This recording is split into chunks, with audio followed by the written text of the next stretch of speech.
नमस्कार दोस्तों, स्वागत है आपका मेरे चैनल कॉमिक्स लाइफ में। शुरू करते हैं मनोज कॉमिक्स की एक और मज़ेदार कॉमिक्स, दोस्त और दुश्मन। दोस्त और दुश्मन, चित्रांकन बेदी, कहानी बिमल चटर्जी। किसी समय भवानी नामक देश के रामगढ़ नामक गांव में सामलू और चारू नाम के दो मित्र रहा करते थे। उन दोनों के दो छोटे छोटे खेत साथ साथ लगे हुए थे, जिस पर खेती बाड़ी करके वे किसी तरह अपना और अपने परिवार का पेट भर रहे थे। एक दिन जब दोनों मित्र कहीं से घूम घाम कर अपने गांव वापस लौट रहे थे, चारू, मैं सोच रहा हूँ कि क्यों न हम दोनों मित्र मिलकर कोई छोटा मोटा व्यापार आरंभ करें, क्योंकि खेती बाड़ी की आमदनी से तो अब घर का गुजारा चलना भी दुर्भर हो रहा है। लेकिन मित्र, भला गांव में रहकर हम कौन सा व्यापार करेंगे? व्यापार करने के लिए तो हमें शहर जाना पड़ेगा। हम वहां ही जाएंगे। बोलो मित्र, क्या तुम मेरा साथ देने के लिए तैयार हो? मैं तो तैयार हूँ मित्र, लेकिन मेरी पत्नी और माँ शायद ही मुझे शहर जाने की इजाज़त दे। मेरा भी अपने परिवार के लिए यही विचार है, लेकिन फिर भी हमें कोई न कोई रास्ता तो निकालना ही होगा, वरना अपने गांव में रहकर तो हम जिंदगी भर कोई तरक्की नहीं कर सकेंगे। तुम ठीक कहते हो मित्र, मैं अपनी ओर से अपनी पत्नी और माँ को मनाने की पूरी कोशिश करूँगा। यह हुई ना बात, मैं भी अपने परिवार से आज ही सारी बात कर लेता हूँ। दूसरे दिन सुबह, माँ, मैं और सामलू कोई व्यापार करना चाहते हैं, क्योंकि खेती बाड़ी की आमदनी से घर का गुजारा बड़ी मुश्किल से चलता है। मुझे भला क्या इतराज हो सकता है बेटा? तुम व्यापार करना चाहते हो तो यह तो मेरे लिए खुशी की बात है, परंतु व्यापार करने के लिए हमें शहर जाना होगा। क्या तुम इसके लिए आज्ञा दोगी? तुम स्वयं समझदार हो बेटे, इसलिए जो भी कार्य करो सोच विचार कर करना, ताकि पीछे कोई पश्चाताप ना हो। मैंने और सामलू ने इस विषय पर अच्छी तरह विचार विमर्श कर लिया है माँ, बस अब तुम्हारी इजाज़त की प्रतीक्षा है। मेरी ओर से इजाज़त है बेटा, लेकिन एक बार बहू से भी पूछ लो, आखिर वह तुम्हारी पत्नी है। मैंने कमला से भी बात कर ली है माँ, उसे भी मेरे जाने पर कोई आपत्ति नहीं है। ठीक है बेटा, तब तुम शहर जा सकते हो। मैं ईश्वर से तुम्हारे और सामलू के लाभ के लिए प्रार्थना करूंगी। और हाँ, पीछे से तुम्हें घर की चिंता करने की कोई ज़रूरत नहीं है, मैं सब संभाल लूंगी।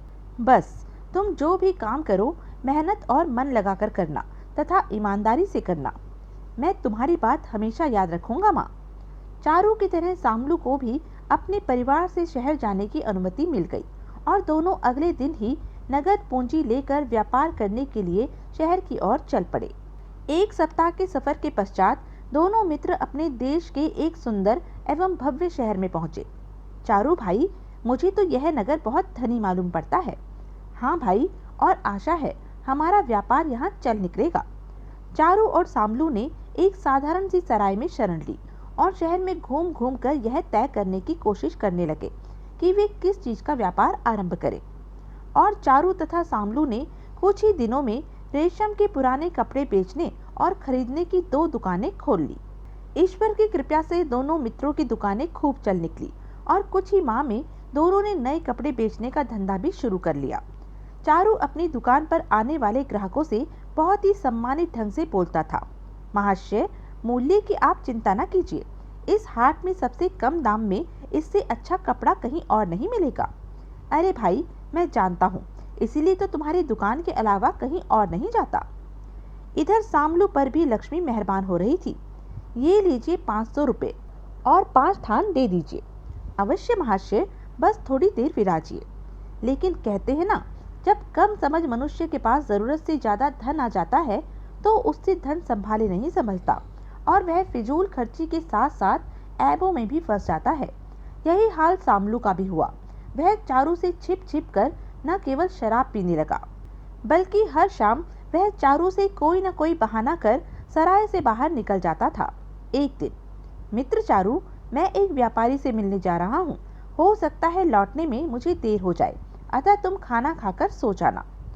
बहुत सब्र कर चुका, अब मुझे यह मालूम करना ही होगा कि सामलू रोज शाम को किस व्यापारी से मिलने जाता है, कहीं यह किसी गलत संगत में न पड़ गया हो। सामलू की सराय से बाहर निकलते ही चारू भी छिपकर उसका पीछा करने लगा। कुछ देर पीछा करने के बाद, अरे, यह तो बाजार भी पार कर गया, कहाँ मिलने जा रहा है यह किसी व्यापारी से। जब चारू ने सामलू का कुछ और पीछा किया, अरे, यह तो वैश्या बाजार में आ गया। कहीं सामलू मुझसे छिपकर रोज यहीं तो नहीं आता। जरूर ऐसी ही बात होगी। उसी बाजार में थोड़ा आगे बढ़कर सामलू एक 2 मंजिले मकान की सीढ़ियों की ओर बढ़ गया, जिससे किसी स्त्री के गाने की आवाज आ रही थी। शाम तेरे बिना मेरी रहना सुनी सुनी। तो यहाँ रहते हैं सामलू के वे कथित व्यापारी। उसके बाद चारू एक क्षण के लिए भी वहां नहीं रुका और सीधा अपनी सराय में चला आया। सामलू गलत मार्ग पर पड़ गया है। यदि अभी से उसे न रोका गया तो नहीं, मैं अपने जीते जी उसे बर्बाद नहीं होने दूंगा, कभी नहीं। अनेक गलत धारणाएं चारू के मस्तिष्क में अपने प्रश्न चिन्ह अंकित करती रही और वह सारी रात बिस्तर पर करवटें बदलता रहा। दूसरे दिन सवेरे, सामलू, अरे ओ सामलू, उठो, क्या तुम्हें दुकान पर नहीं जाना है? सोने दो ना यार, तुम जाओ, मैं बाद में आ जाऊंगा। सामलू की बात सुनकर, खैर अब न सही, लेकिन आज मैं इसे जरूर समझाऊंगा। परंतु चारू के अनेक बार समझाने पर भी सामलू ने गलत मार्ग नहीं छोड़ा। एक दिन, वाह बहुत खूब चंपाबाई, वाह वाह। मुजरा खत्म होने के बाद, चंपा रानी, अब तो एक पल भी तुम्हारे बिन नहीं कटता। दिली तमन्ना है कि तुम हर पल मेरे साथ रहो। मैं तो पहले से ही तैयार हूँ सेठ जी। बस आप मुझे कहीं एक अच्छा सा मकान ले दीजिए जहाँ मैं हर पल आपके साथ रह सकूं। ठीक है, मैं कल ही तुम्हारे लिए किसी सुंदर से मकान की तलाश करता हूँ। आहा, मैं बेसब्री से उस मकान में प्रवेश करने का इंतजार करूंगी। कुछ ही दिनों में सामलू ने चारों से छिपाकर चंपाबाई को एक शानदार मकान खरीद दिया और सारी रात उसके पास रहने लगा। इसके साथ ही वह चंपाबाई पर पानी की तरह पैसा बहाने लगा। लेकिन कब तक? समय बीतने के साथ साथ एक दिन ऐसा भी आया जब सामलू के पास एक फूटी कौड़ी भी शेष न रही और उसी दिन चंपा अपने असली रूप में आ गई। माफ करना चंपा, आज तुम्हें देने के लिए मेरे पास एक फूटी कौड़ी भी नहीं है। ठीक है सेठ, तब तुम कल से मेरे मकान में मत आना, क्योंकि कंगालों को मुंह लगाने की मेरी आदत नहीं है। क्या? हाँ सेठ, मैं एक वैश्या हूँ, तुम्हारी ब्याहता पत्नी नहीं। और एक वैश्या तब तक अपने ग्राहक का दिल बहलाती है जब तक उसकी गांठ में पैसा होता है। आज तुम्हारे पास पैसा खत्म और इसी के साथ तुम्हारे साथ मेरा खेल भी खत्म। चलो निकल जाओ यहाँ से, वरना। चंपा, चिल्लाओ मत भिखारी, तुम्हारी भलाई इसी में है कि तुम चुपचाप यहाँ से निकल जाओ, वरना तुम जैसे फक्कड़ आदमियों के लिए मैंने बहुत से मुस्टंडे पाल रखे हैं। मेरा आदेश मिलते ही वे तुम्हें उठाकर किसी कूड़े की तरह बाहर फेंक देंगे। चंपा ने अपने मुस्टंडों को आवाज लगाई। कालू, भालू, शेरू। तुरंत ही 4 पहलवान जैसे व्यक्ति वहां आ पहुंचे। यह तुम आज कैसी बातें कर रही हो चंपाबाई? तुम तो जीवन भर मेरा साथ देने की कस्में खाया करती थी, फिर अब? हा। अरे मूर्ख, मैं तेरे साथ नहीं बल्कि तेरे धन के साथ रहने की कस्में खाती थी। तुम्हारी सोच पर मुझे तरस आता है। चलो अब बाहर हो जाओ। मजबूरन सामलू को चंपाबाई के घर से बाहर निकलना पड़ा, क्योंकि वह मकान उसने चंपाबाई के नाम से ही लिया हुआ था। आह, काश मैं चारू की बात मान लेता तो आज यह नौबत नहीं आती। इस बज्जात चंपाबाई की खातिर मैं अपनी सारी दौलत, यहाँ तक कि अपनी दुकान भी गवा बैठा हूँ। हे ईश्वर, अब मैं क्या करूँ? मेरे पास तो अब फूटी कौड़ी भी नहीं। कहाँ से खाऊंगा, कहाँ से पीऊंगा और कहाँ से अपने बाकी के शौक पूरे करूंगा? गया तो था चंपाबाई से कुछ रुपया मांगने, लेकिन उसने तो न केवल धत्ता बता दी बल्कि मेरे लिए हमेशा हमेशा के लिए अपने द्वार भी बंद कर दिए। इस परदेश में भला मेरा कौन है जो मेरी मदद करेगा? चारू को तो मैं नाराज कर चुका हूँ, वह भी शायद अब मेरी मदद नहीं करेगा। फिर भी कुछ सोचकर सामलू रोता बिलखता चारू के पास पहुंचा और उसे अपनी सारी आप बीती सुना दी। सब कुछ सुनकर चारू उदास मन से बोला, मित्र, मैंने तो तुम्हें पहले ही समझाया था कि जो मार्ग तुमने चुना है उस पर चलकर एक दिन तुम सब कुछ गवा दोगे, लेकिन तुम ही नहीं माने। खैर, जो हुआ सो हुआ।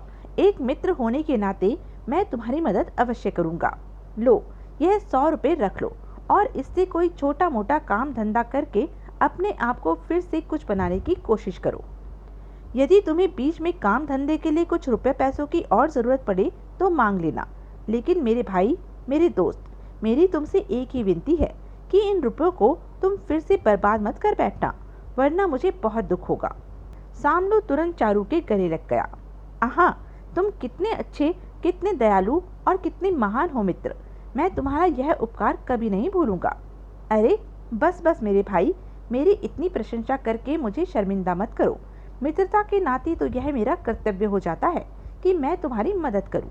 सामलू अपनी दुख भरी दास्तान सुनाकर चारू से रुपए तो ले गया, लेकिन उसने चारू की सलाह पर कोई ध्यान न देकर वह सारा रुपया कुछ ही दिनों में पुनः अपने बुरे ऐबों पर उड़ा दिया तथा काम धंधे के बहाने चारू से थोड़ा थोड़ा करके बराबर पैसा लेता रहा। परंतु चारू से अब भी कुछ न छिपा था। इसने अब भी बुरी आदतें नहीं छोड़ी हैं। भगवान ही जाने इसे कब अकलाएगी और कब तक मैं रुपयों पैसों से इसकी मदद करता रहूंगा। एक दिन, भाई चारू, मुझे कुछ धन और उधार दे दो, काम चलते ही मैं तुम्हारा सारा धन लौटा दूंगा। देखो भाई सामलू, तुम्हारी मदद करने में मुझे कोई इनकार नहीं है, लेकिन मैं अच्छी तरह जानता हूँ कि मेरी इन छोटी छोटी मदद से तुम्हारा कोई भला होने वाला नहीं है। ऐसा मत कहो मित्र, यदि तुमने मेरी मदद नहीं की तो मेरे सारे किए किराए पर पानी फिर जाएगा और मुझे भूख को मरने की नौबत आ जाएगी। नहीं, मेरे जीते जी ऐसी नौबत कभी नहीं आएगी। तुम ऐसा करो, आज से मेरी दुकान पर काम करना शुरू कर दो।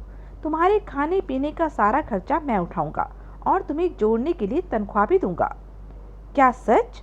हाँ, चलो अब मैं तुम्हें तुम्हारा काम समझा देता हूँ ताकि तुम इसी वक्त से अपना काम संभाल सको। ठीक है।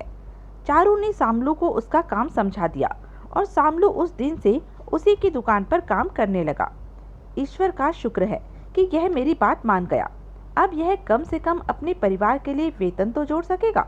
समय बीतने के साथ साथ चारू ने जी तोड़ मेहनत कर 20,000 स्वर्ण मुद्राएं एकत्रित कर ली, लेकिन इतना पैसा कमाने के बावजूद वह सामलू के साथ एक साधारण से किराए के मकान में ही रहता था। और कुछ ही वर्षों में रामगढ़ गांव का एक गरीब किसान चारू उस भव्य नगर के नामी सेठों में से एक गिना जाने लगा। अरे भाई चारू सेठ, अब तो यह साधारण सा घर छोड़ कोई शानदार सा भवन बनवा लो भाई। भला अब तुम्हारे पास किस चीज की कमी है? जहाँ से मैं छोटे से बड़ा बना हूँ सोमदत्त जी, वह स्थान मेरे लिए छोटा नहीं है। मुझे तो इसी घर से प्यार है। हा हा हा।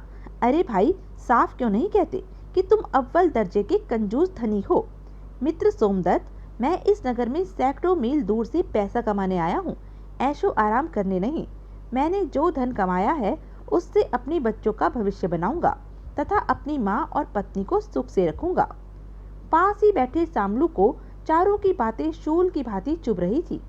सब समझ रहा हूँ, यह कमीना मुझ पर ही व्यंग कस रहा है, जबकि इसे धनवान बनाने में मेरी अथक मेहनत और ईमानदारी भी शामिल है।